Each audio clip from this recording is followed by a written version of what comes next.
Right. Okay. So my name is Christine. The topic I'm going to be talking about today is a day in Vodafone IoT. Some of you might know Vodafone made the decision to set up an IoT business within the existing business rather than spin off an IoT business. And what is that like? What are some of the projects we're working on, and where is the future of this part of the business? Is what I'm going to be talking about today. A bit about me. So I'm the Principal IoT Engineering Manager at Vodafone. So I lead the engineering team for the IoT business in Vodafone, which is a team of currently about 36 plus onshore, plus about 60 people offshore. We're a multifunctional, cross-functional engineering team. So software engineers, test engineers, architects, DevOps engineers, security engineers, cloud infrastructure engineers, you name it, we pretty much have it in the team. Before that, I've worked for a mix of multinationals and startups. So I was currently also co-found a startup called Clouder, a social platform startup. The app is on Play Store and Apple, if you're interested. And before that, I was the senior manager of solutions consulting, also at a telco company called Sienna, also a multinational. And then before that was probably the role that took me into IoT, which is when I was working for Thinxtra as the global IT solutions and delivery manager. Thinxtra is the Sigfox operator in Australia, New Zealand, and Hong Kong. If for those who are new to IoT, there's a few big major IoT connectivity providers in this world. Vodafone's NB-IoT is one, and currently the largest connectivity provider with over 135 million connections. Sigfox is another one. Another example in the UK would be LoRaWAN. So Thinxtra has the Sigfox operator license to operate in Australia, New Zealand, and Hong Kong. And at the time, the CEO realized that a lot of their projects were happening in Europe and wanted to move someone to Europe. So I joined that company to help it expand globally. And it's also a startup. It's probably what we would call a medium or mature stage startup now. It's pre-IPO. But at the time, it was 70 people, and at Series, I think, D or E at the time when I joined. They're probably at Series gazillion now. I'm currently doing an Executive MBA at Cambridge, and I have a Master's in Bachelors in Electrical Engineering. So that's a bit about me. Just very quickly, I have a safe word today for this presentation, which is Scooby-Doo. Marketing in Vodafone has quite strict policies, and there's a lot of things I can't talk about. I thought rather than just saying making a very boring statement, sorry, I can't answer that question, and I'll refer to someone else. It's way more fun just to use a safe word. So if you hear me say Scooby-Doo, it's because it's not, I can't talk about that because Vodafone hasn't shared that information public yet. So, yeah. Okay, what is Vodafone?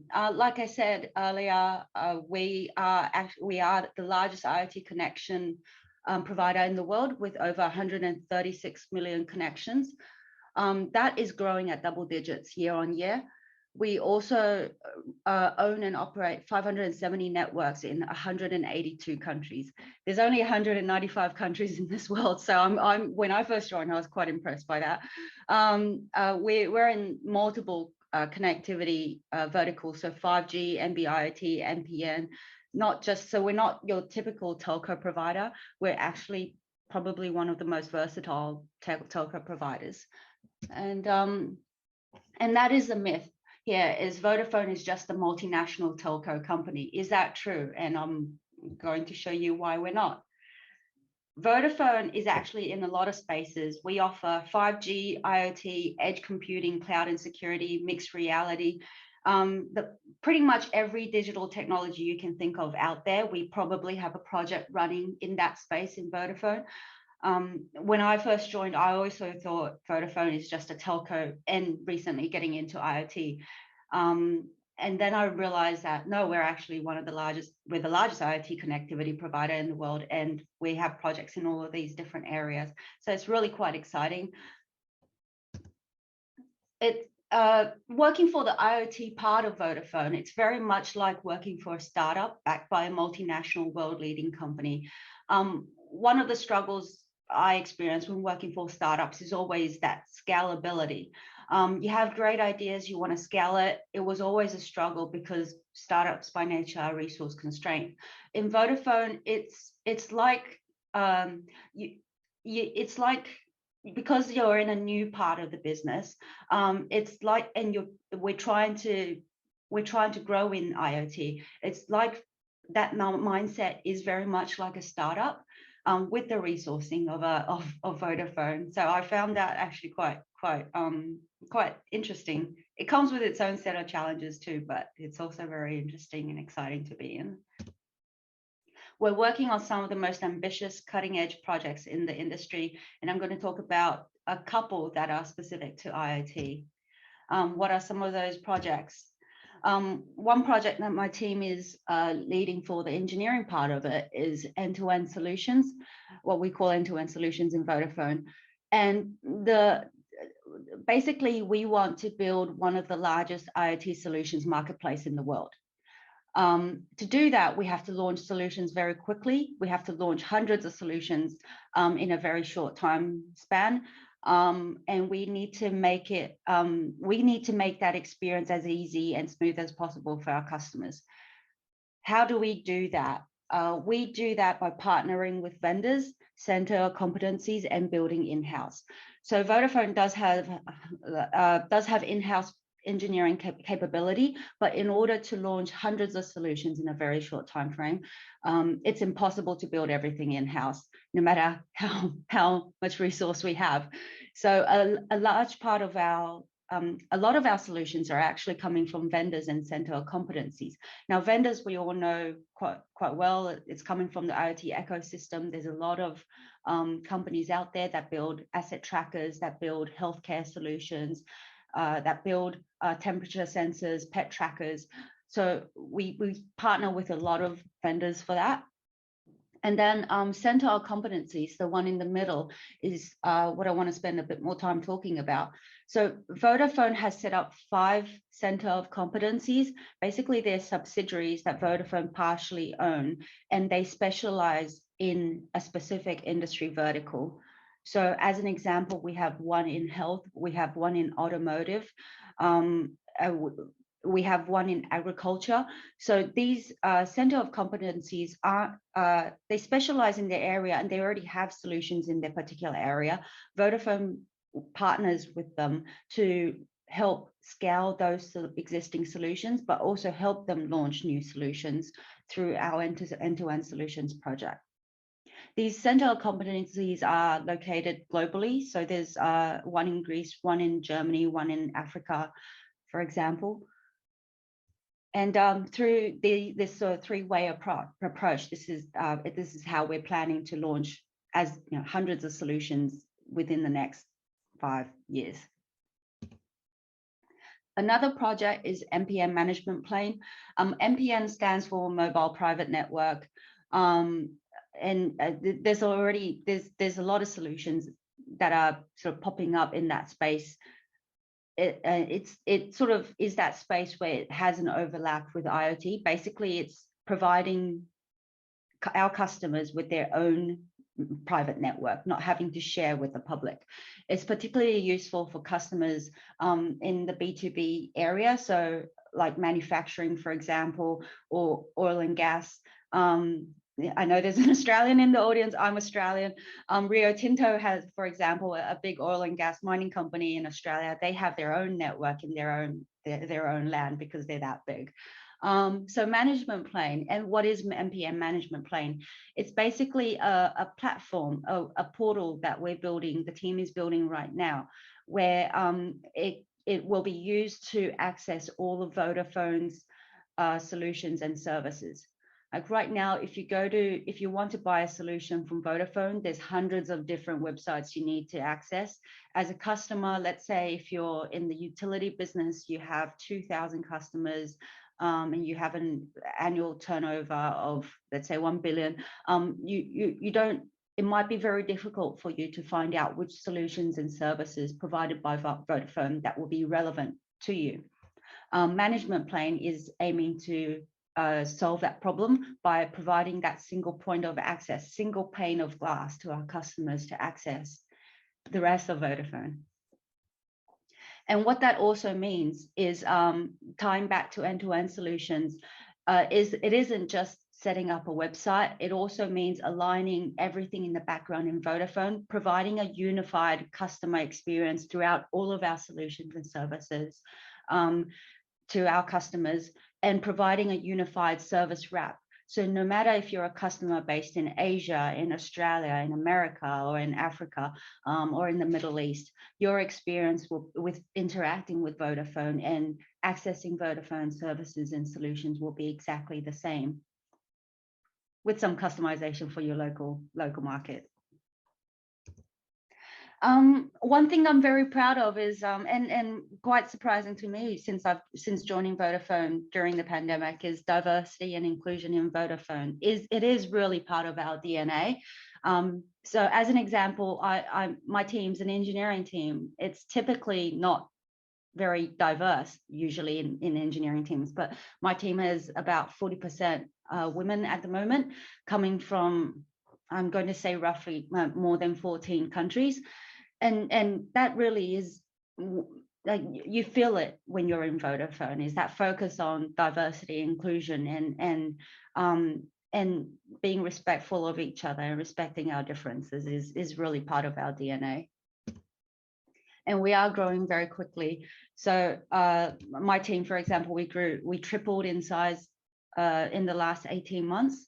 And that's, you see, that is being part of IoT, and that's part of the excitement of being in a startup sort of kind of business in a multinational company, is it's growing very, very quickly. I can't hire fast enough, actually. So if anyone's interested in applying, I'm hiring 6 engineering roles, software engineers, and 1 senior engineering manager in Malaga. That's my plug-in. We are transforming ourselves into a tech comms company. So as I've said earlier, we're already in 5G, IoT, mixed reality, security, cloud, cybersecurity, cloud, all of these areas. We are actually already a digital tech company, but when you're from the outside looking in, Vodafone can often still seem like a traditional telco company. And that's what we're trying to change, is to change that perception and transform ourselves into a tech comms company. Now, we're never going to be a tech company like a lot of our competitors out there. Our niche, our unique advantage is in the comms part, and that's what we want to bring to what we're offering, is that tech comms offering. How are we doing that? So we have a plan to add 7,000 software engineers by 2025. Software engineering is the fastest growing area in Vodafone today. We're doing that through a mix of recruiting, internal reskilling, and insourcing. And by doing that, we aim to transform ourselves. We will become one of the largest software engineering companies in Europe. Just a note on the 7,000. I think we currently have something, a few thousand already. So we'd be looking at maybe 15 or 20,000 software engineers. I used to know the numbers, but I've forgotten now. Where do we see IoT going in the future as a company? We've just released an article on that in the news earlier this month. We see IoT as an operational asset. What does that mean? We see it as essential to businesses. It will, in the future, become as essential as electricity to businesses and society. Already, we're seeing when we poll our customers, over 70% of businesses have told us IoT part of is something they want to focus on in the future. And we see that more and more, especially in the post-pandemic world. One of our solutions is called VBOS, so Vodafone Business Office Spaces. It's used to provide a smart office space to our customers, to businesses, to allocate desks, to allocate office assets, and manage it in a smarter way in preparation of the future remote ready work culture. And that's it. Any questions? Thank you, Christine. So we are back on to ask any questions that the audience has. So we have one from Laurie. What is the biggest challenge in leading large scale complex projects and people in your team? There's a few challenges. One is hiring. Vodafone still, I can't fill the roles fast enough, but then the work still has to be done. So unfortunately, I spend quite a bit of time recruiting and hiring, and as with all of my colleagues, and that's one challenge. Another one is leading being part of large scale projects is I think finding the right way to work when we're first launching that project.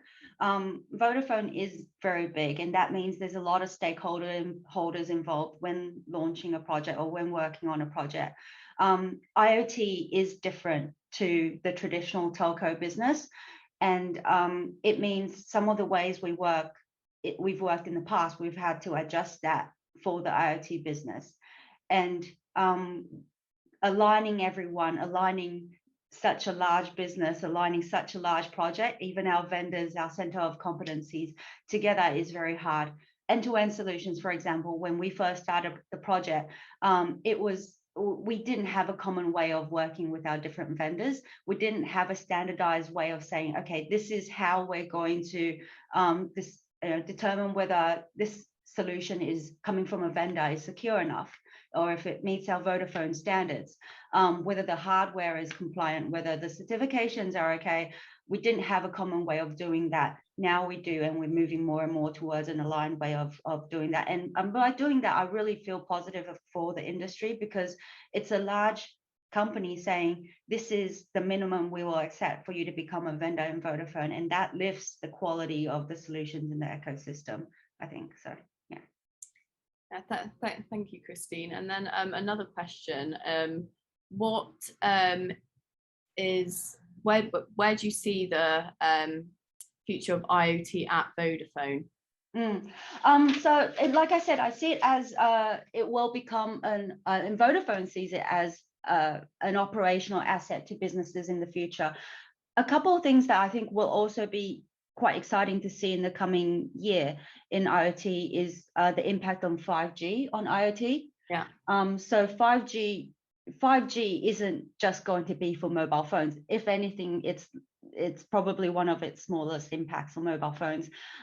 Its impact on IoT means huge amounts of data, huge amounts of traffic that will be enabled for IoT. We're no longer looking at just small assets, but battery constrained tracking devices. We're looking at things like virtual reality mixed into IoT, autonomous vehicles, those use cases. And so 5G, the way we see it is 5G will make IoT autonomous. It won't be something that it will be even more low touch than what IoT was meant to be. It will really enable us to be able to monitor crops at a distance, monitor businesses or production lines at a distance with as much data we need. We also anticipate the impact of hyperscalers on IoT. So Microsoft, for example, is getting into the IoT space. A lot of the big players, Vodafone is getting into this area. So I think more and more you'll start seeing the impact of hyperscalers. I've worked for startups in IoT, and back then IoT was mainly driven by startups, by small company startups, and it was very exciting in that sense. One challenge we've always had though in IoT is scale and quality solutions. we can't scale without quality solutions, and without scale, IoT will never be a thing. And that's why it's taken over 10 years to get IoT off the ground. With hyperscalers coming into the play, we're playing with the big boys. Sorry to use the word boy in a woman in an IT conference, but it'll be exciting to see how that impacts quality, the quality that is demanded in industry, standards being unified across industry, bigger and bigger projects coming into industry, and that means scale, the sort of scale we've been looking forward to. So we also have another question. What do you do or not do to have higher than average diversity and inclusion numbers individually and company-wide, specifically around disabilities rather than gender/ethnicity? Okay. So on disability, it's just a Vodafone-wide policy, and I do think this has to be driven from the top down. If there's a company-wide policy mandate that says you have to make it accessible and available to anyone, then it will be. And in Vodafone, we do have that mandate. We do not discriminate between disability, especially in engineering. Like, it doesn't make sense. Most of the times we're just sitting in front of a laptop. Like, it doesn't make sense to discriminate anyone. So for us, we've been very lucky, and we do have the resources to put in place infrastructure that allows for accessibility. So that part I really appreciate the fact that it is a top-down driven sort of mandate. Same as gender and ethnicity diversity. HR, we have a policy that every time we open up a role, we have to, depending on the role itself, we have to interview or consider a minimum number of candidates. And I think that's quite a good balance between, like, some companies mandate a quota on how many women you have to hire, which then sort of goes the other way and leads to arguments like, oh, is that fair? And is that a meritocracy? The fact that we have to consider women means we make extra effort to make sure, like, for example, if I open up a role and it doesn't have any women candidates, I'm going to ask myself, is my job description written in a way that doesn't seem appealing to women? Can I reword it, or can I advertise it in media or platforms or channels where women have more access to, rather than the typical channels that maybe recruiters go to? So it forces us to think in a different way on how we recruit. And through increasing our diversity in our recruiting pipeline, we've managed to increase the diversity in the team as well.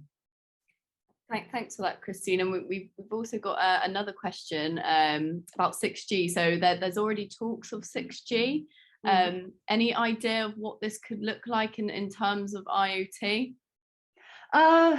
Honestly, I don't know, and I'm gonna pull the Scooby-Doo card on that. Okay, yeah, we pulled the Scooby-Doo card. It's out.